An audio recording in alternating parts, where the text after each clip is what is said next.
Nggak punya mentor, nggak punya partner. Di video kali ini kalian bakal belajar gimana cara dapetin mentor dan juga partner yang baik. Let's go!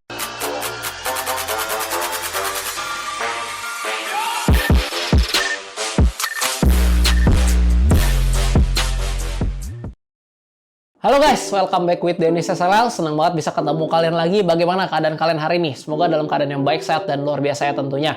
Oke, hari ini kita bakal angkat satu topik menarik ya, karena banyak banget kalian yang nanya tentunya mengenai partner dan juga mentor. Banyak banget dari kalian yang komen di sosial media gua, "Bang, gimana cara dapetin partner yang baik, yang cocok, yang kredibel? Bagaimana cara dapetin mentor? Bang, mau mentoring gua nggak? Tolong dong mentor gua," dan lain-lain. Pokoknya banyak banget. Dan kita bakal bahas hari ini satu persatu ya. Kita bakal kupas tuntas gimana caranya supaya dapetin partner yang baik dan juga mentor yang baik. Oke? Harusnya video ini kepisah menjadi dua, partner dan mentor. Cuman kayaknya masih ada kemiripan dan korelasinya. Jadi nggak apa-apa kita bahas aja di satu video supaya kalian dapetin dua ilmu di satu video. Oke? Kita pertama-tama bakal bahas yang mengenai partner dulu. Oke? Nah, ketika lu mau jalanin sesuatu, misalnya bisnis, dagangan, dan lain-lain, memang kalau misalnya kita punya partner, mungkin kita bisa melaju lebih cepat dan lebih baik karena adanya bantuan tentunya. Dan mungkin kita pengen dong dapetin partner yang tentunya punya skill yang bagus, orangnya intelektual, kredibel, baik, dan lain-lain. Nah, banyak kalian yang berpikir,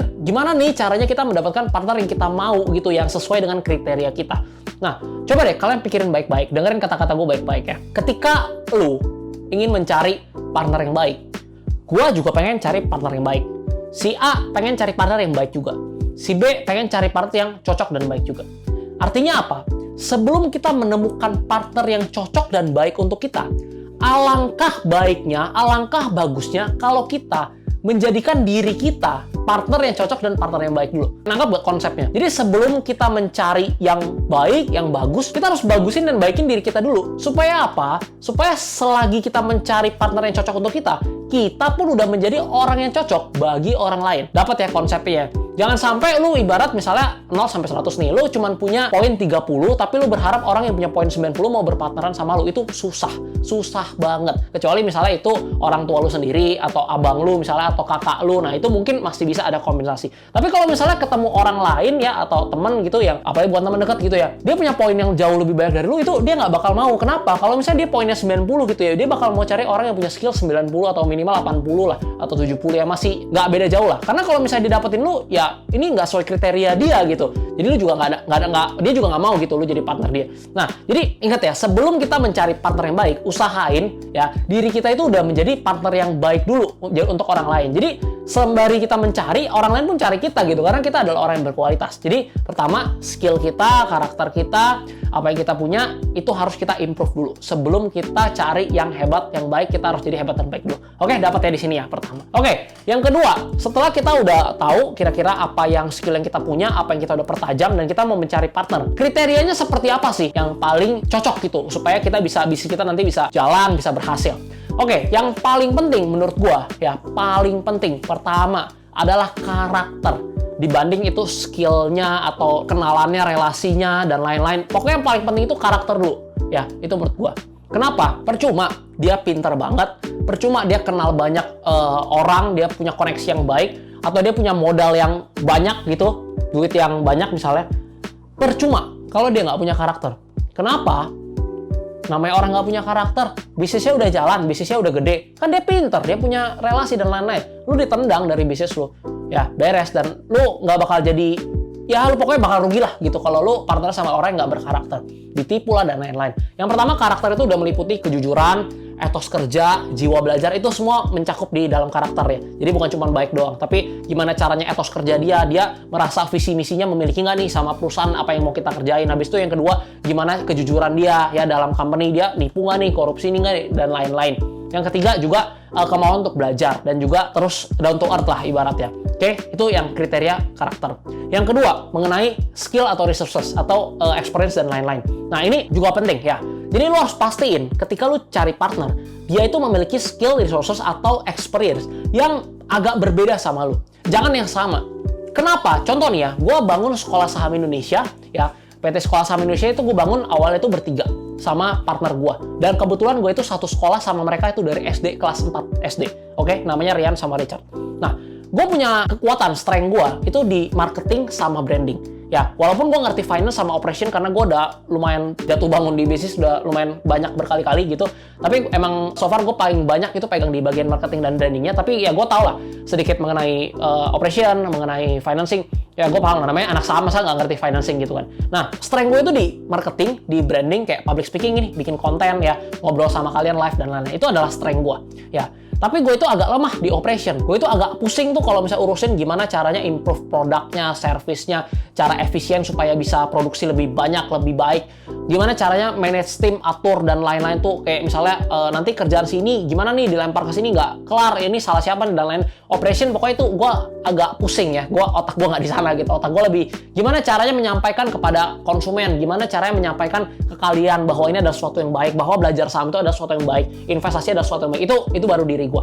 Nah, karena memang gue punya strength-nya di sana, dan kebetulan si Richard ini adalah orang operation, orang yang di bagian operasional. Dan juga ada si Rian. Rian ini adalah orang di balik layar, dia itu pinter banget kalau nanya mengenai fundamental, lo mau hitungin valuasi perusahaan pakai metode ini, metode itu, segala macam, dia bisa, rasio keuangan, rasio perbankan, semuanya. Pokoknya mengenai fundamental, kripto yang susah-susah, blockchain, sistematis yang kompleks ya, mathematical models yang kompleks, habis itu coding lah apa, itu dia ngerti.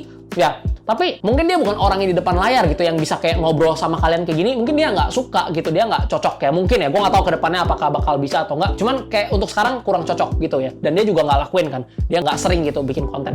Tapi dia tuh pinter kalau misalnya di balik layar, dia tuh ngajar itu enak banget gitu. Dia ngerti banyak lah. Pokoknya dia dalemin lah hal-hal yang seperti itu. Nah, sekarang ya, ketika gue cari partner dua orang ini adalah orang-orang yang memiliki skill yang berbeda sama gue. Bukannya gue bilang gue lebih pintar dari mereka, enggak. Mereka lebih pintar dari gue dalam konteks tertentu, dan gue lebih pintar dari mereka dalam konteks tertentu. Artinya apa? Jadi saling tarik-menarik dan saling menguatkan, oke? Ya, jadi kalau ada segitiga tuh saling menarik, kebentuk tuh segitiganya, oke? Itu kalau bertiga misalnya.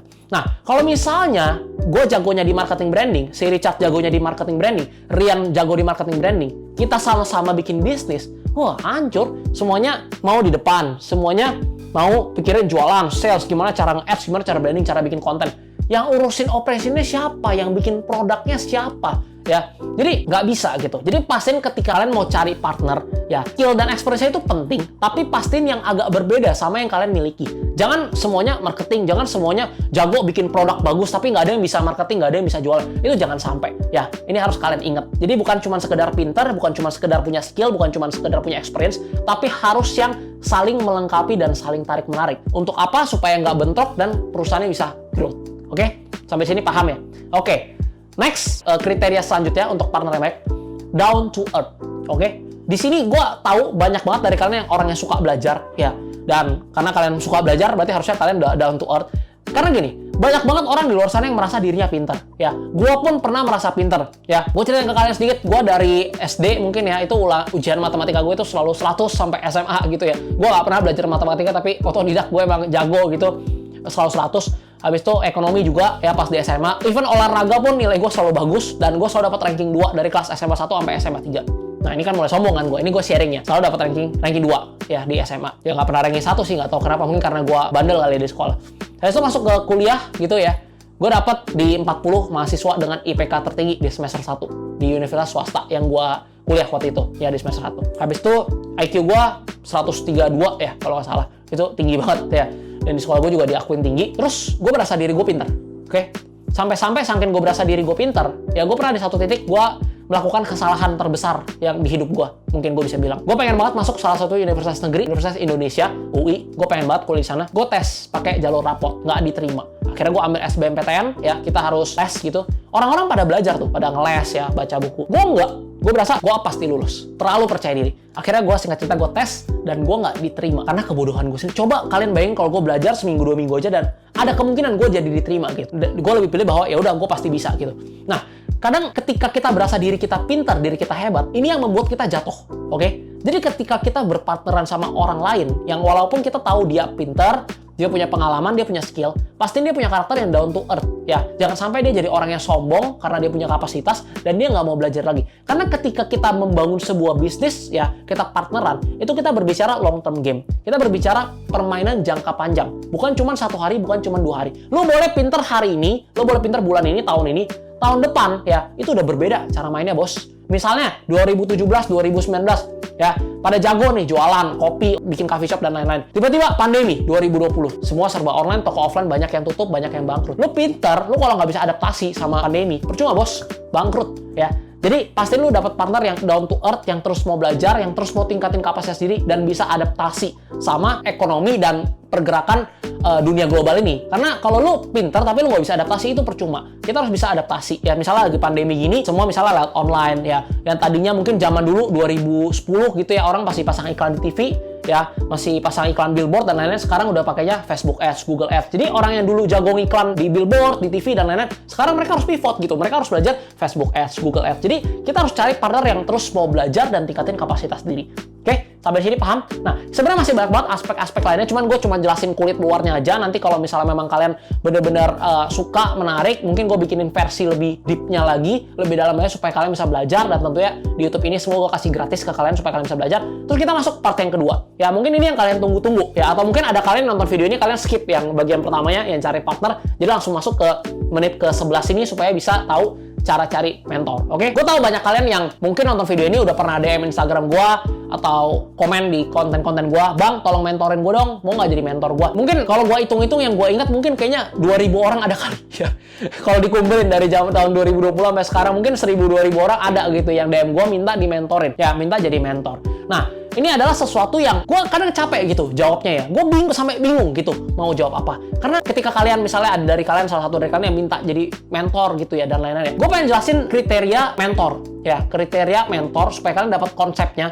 Dan kalian tahu, oh berarti si Dennis nggak mau mentorin bukan karena gue bodoh, bukan karena Dennis sombong, tapi memang karena nggak ketemu. Oke? Nggak ketemu. Yang pertama, mentor itu nggak bisa dibeli. Ya, nggak bisa dibeli pakai duit lu bayar gitu, itu bukan mentor. Itu kalau misalnya kayak gitu itu lebih ke coach, misalnya lu bayar untuk diajarin, lebih ke misalnya guru gitu ya, lu bayar uang sekolah, habis itu lu diajarin dosen dan lain-lain. Sebenarnya kalau kita istilahnya mentor ya, kalau menurut gua ya, itu adalah kita belajar dari orang yang memang udah berpengalaman di bidangnya, di suatu konteks dia memang udah ngerti. Misalnya contoh di saham, gua udah ngerti saham. Nah, habis itu lu pengen misalnya belajar gitu dari gua. Ya, tentunya kalau misalnya orang yang udah ngerti dan paham ya, udah mau jadi mentor gitu ya, dia mentorin, dia udah nggak butuh duit harusnya. Ya, harusnya nggak usah dibayar gitu. Karena kalau dibayar itu jadi buka kelas dong, bukan mentoring gitu ya. Nah, jadi harusnya itu gratis yang pertama, oke? Ataupun bayar mungkin tukeran sama value gitu. Jadi nggak mungkin pakai uang seharusnya ya. Apalagi kalau mentor udah kaya gitu, udah income-nya miliaran gitu, ngapain dia dibayar misalnya satu kali ngajar gitu 20 juta, nggak ada artinya buat dia kan. Nah, yang pertama adalah mentor itu adalah orang yang udah ngerti, paham, atau bisa dibilang sukses di bidangnya, oke? Nah, yang kedua, yang namanya mentor itu, semua orang yang followersnya dia, yang kenal sama dia, itu pengen banget dimentorin sama dia, oke? Disclaimer, gue nggak bilang diri gue udah sukses, gue nggak bilang diri gue hebat, nggak. Ya, cuman memang kenyataannya banyak dari kalian yang minta gue untuk mentorin kalian. Nah, sekarang simple. Coba gue tanya balik. Dari 1000-2000 orang, ya, yang minta gue untuk mentorin. Ya, gue nggak mungkin dong beli 1000 orang, nggak lucu dong. Gila, gue mau mesti urusin kerjaan gue, mesti urusin kehidupan gue, dan lain-lain. Gue mana bisa mentoring 1000 orang gitu kan. 100 aja mungkin nggak bisa. Nah, pertanyaannya gini, dari 1000-2000 orang, kalau misalnya gue harus pilih 2 orang untuk gue mentorin, ya sebenarnya gue udah pilih 2 orang, dan gue udah ajarin dan lain-lain, gue itu lumayan deket. Bahkan dia, even mereka punya WA gue, dan gue bisa ngobrol-ngobrol sama dia, dan orang-orangnya hebat, baik ya, maksudnya maju terus, improve terus kualitas dirinya, dan berkembang gitu, dan gue juga seneng, dan mereka nggak bayar apa-apa sama gue, gitu ya. Gue nggak terima apa-apa gitu, mereka nggak bayar sama sekali, dan gue seneng banget kalau mereka bisa bertumbuh. Nah, sekarang gini, misalnya ada 1000 sampai 2000 orang nih, yang mau dimentorin. Mungkin dari kalian yang nonton videonya juga pengen. Nah, pertanyaan gue, dari 1000 sampai 2000 orang, kalau gue mau pilih 1 atau 2 orang doang, gue harus pilih yang kayak gimana? 1, 2, 3. Oke, mungkin banyak kalian bilang, yang mau berjuang, yang punya jiwa belajar tinggi. Nah, bukan itu. Itu 1000-2000 orang, gue yakin semuanya punya jiwa belajar yang tinggi. 1000-2000 orang itu semuanya pengen sukses. 1000 orang, 2000 orang itu semuanya pengen bahagian keluarga mereka, oke? Jadi, banyak yang DM, "Bang, tolong mentoring gue pengen sukses. Gue pengen bahagian keluarga gue. Gue janji gue akan berjuang." Dan itu semuanya pasti pengen berjuang, pasti pengen sukses, pasti pengen bahagian orang keluarga. Siapa yang nggak pengen sukses sekarang? Siapa yang nggak pengen tajir? Siapa yang nggak pengen kaya? Siapa yang nggak pengen bahagian orang tua? Nggak ada. Semuanya pengen, ya. Semuanya pasti pengen. Dan itu semuanya pengen. Jadi, gue harus pilih yang mana? Ya, semuanya pasti mau belajar gitu. So, gue harus pilih yang mana? Yang bisa membedakan supaya gue bisa jadi pilihan, supaya gue bisa mentoring, adalah value. Ya, cuma ada 2 orang yang datang DM ke gue, "Koden, gue punya skill nih, gue bisa desain. Gue mau dong bantu supaya konten lu lebih bagus." Ya, nggak dibayar nggak apa-apa. Pada akhirnya pun gue bayar gitu. Ya, cuman dibilang nggak dibayar pun nggak apa-apa. Ya, nah, itu adalah value. Jadi apa yang gue lihat ini sesuatu yang menarik gitu. Yang tadinya mungkin orang-orang cuma bilang, ya gue pengen belajar, gue pengen sukses dan lain-lain. Tapi ini ada 1-2 orang ini yang memang dia pengen belajar dan dia kasih value dulu. Oke, habis itu ya udah gue coba ya, gue ngobrol sama dia dan memang punya skillnya.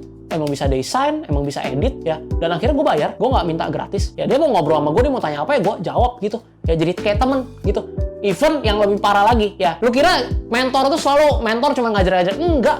Gue juga bisa belajar sama dia, karena gue percaya setiap orang itu punya skill yang berbeda, kapasitas yang berbeda. Even orang yang udah pinter, IQ 140, dia pun bisa belajar sama orang yang di bawah dia levelnya. Ya, jadi ya nggak masalah sekarang jadi teman. Ya siapa tahu nanti 5 tahun bisa jadi partner bisnis sukses bareng. Ya kenapa enggak gitu. Jadi kalian harus tahu, ketika kalian mau cari mentor, kalian pastiin kalian punya sesuatu value yang bisa kalian kasih dulu. Ya, usahain selalu memberi dulu baru menerima. Oke? Sekarang kalian udah dapat kan konteksnya kenapa gue nggak bisa pilih 1.000-2.000 orang. Yang pertama, gue nggak punya cukup waktu untuk urusin semua. Dan yang kedua, ya semua dari kalian atau mereka itu semuanya sama. Ya, gue pengen sukses, gue pengen ini. Gue tahu ya seperti yang tadi gue ulangin. Gue tahu kalian pengen sukses, kalian pengen bahagiain orang tua dan lain-lain. Tapi pertanyaannya adalah alasan apa yang harus gue pakai untuk pilih kalian. Dapat ya di sini ya. Nah, teman-teman, sekarang gini. Kalau kalian berpikir mau di mentoring supaya bisa banyak duit dan lain-lain, bisa belajar supaya bisa mempercepat lah prosesnya. Itu benar, mempercepat proses. Tapi, sorry ya, gue bukannya menghina kalian atau mungkin menyindir, enggak. Tapi ada gini, teman-teman. Ada orang-orang yang DM gue kadang minta di mentoring, pengen tak diajarin. Tapi mereka nanya kayak gini, saham itu apa? Investasi itu apa? Oke, gue nggak salahin mereka, kenapa nggak ngerti? Ya, namanya orang nggak ngerti, bertanya bagus dong. Tapi coba kalian pikir deh, ketika kalian bertanya saham itu apa, investasi apa? Daripada nungguin gue bales itu DM Instagram, lebih cepet kalian ketik di Google, saham itu apa? Investasi itu apa? Ya kan? Ya walaupun gue tetap jawabin, karena gue tahu perasaannya ketika dijawabin itu bakal jauh lebih enak. Makanya gue suruh kalian kalau misalnya pengen cepet dibahas, kalian komen di YouTube gue, karena gue selalu balesin kan. Komentar-komentar di video YouTube gue pasti gue balesin semua karena lebih gampang gitu lihatnya dibanding DM Instagram. Nah, cuman alangkah baiknya ketika kalian belum ketemu mentor, kalian bisa belajar dari berbagai sumber seperti misalnya kalian belajar dari YouTube kayak gini nih, kalian kan belajar. Ini sebenarnya kan ya secara nggak langsung mentoring pasif lah. Gue bikin video, lu dengerin kan lu dapat ilmu ya kan. Yang kedua dari buku ya. Habis itu yang ketiga dari webinar dan lain-lain. Banyak banget metode pembelajaran yang bisa lu pakai. Jadi jangan cuma alasan, aduh gue nggak bisa belajar karena nggak ada yang mentoring. Gue ya 2017 ya 2016 gitu gue juga dulu nggak punya mentor. Ya sampai gue dapat mentornya ya wah ntar gue bikin lah video khusus. Pokoknya mentornya itu udah dapet gitu, udah ajarin gue banyak hal, nggak sesuai jalan, malah gue kayak dicuci otak gitu ya, apa yang gue pelajarin jadi agak melenceng gitu, salah. Akhirnya gue dapat mentor baru lagi 2019 ya, yang sampai sekarang masih mentor gue dan orangnya luar biasa. Gue bayar nggak? Nggak. Ya, kenapa bisa dapat? Value. Ya, jadi gue udah mulai belajar, gue emang suka belajar dan mungkin nih orang lihat gue emang kemauan belajarnya tinggi dan gue give dulu ya. Setelah gue give, baru gue terima gitu. Jadi selalu usahain memberi dulu, baru menerima. Kira-kira seperti itu ya. Jadi semoga video ini bisa bermanfaat buat teman-teman. Satu hal yang gue pengen ingetin ke kalian jangan berpikir, aduh mau maju harus ada mentor, mau maju harus ada mentor. Itu buku bisa jadi mentor. Ya kalau kalian nonton, gue mention ya, Bro Agus Leo. Kalau kalian nonton channelnya Bro Agus Leo, ya itu bagus banget tentang self-improvement. Udah mau 100.000 subscriber kalau nggak salah.